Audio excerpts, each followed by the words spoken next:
কবিগুরু রবীন্দ্রনাথ ঠাকুরের লেখা রথযাত্রা।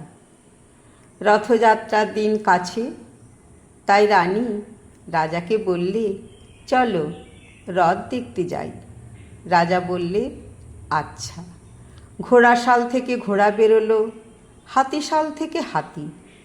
ময়ূরপঙ্খী যায় সারে সারে, আর বল্লম হাতে সারে সারে সিপাই শান্ত্রী দাস দাসী দলে দলে পিছে পিছে চলল। কেবল বাকি রইল একজন। রাজবাড়ির ঝাঁটার কাঠি কুড়িয়ে আনা তার কাজ। সর্দার এসে দয়া করে তাকে বললে, ওরে তুই যাবি আয়। সে হাত জোড় করে বললে, আমার যাওয়া ঘটবে না।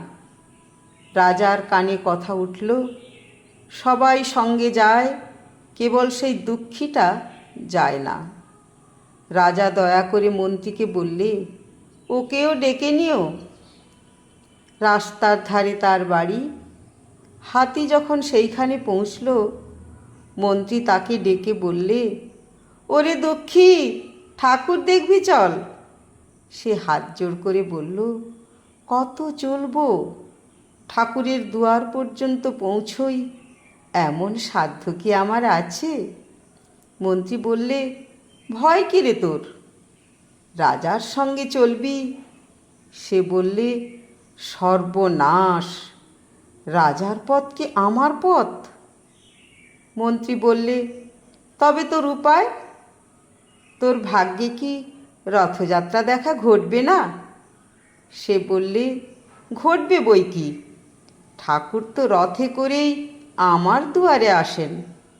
মন্ত্রী হেসে উঠল, বললে, তোর দুয়ারে রথের চিহ্ন কই? দুঃখী বললে, তার রথের চিহ্ন পড়ে না। মন্ত্রী বললে, কেন বলতো? দুঃখী বললে, তিনি যে আসেন পুষ্পক রথে।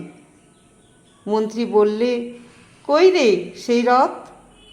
দুঃখী দেখিয়ে দিলে, তার দুয়ারের দুই পাশে দুটি সূর্যমুখী ফুটে আছে।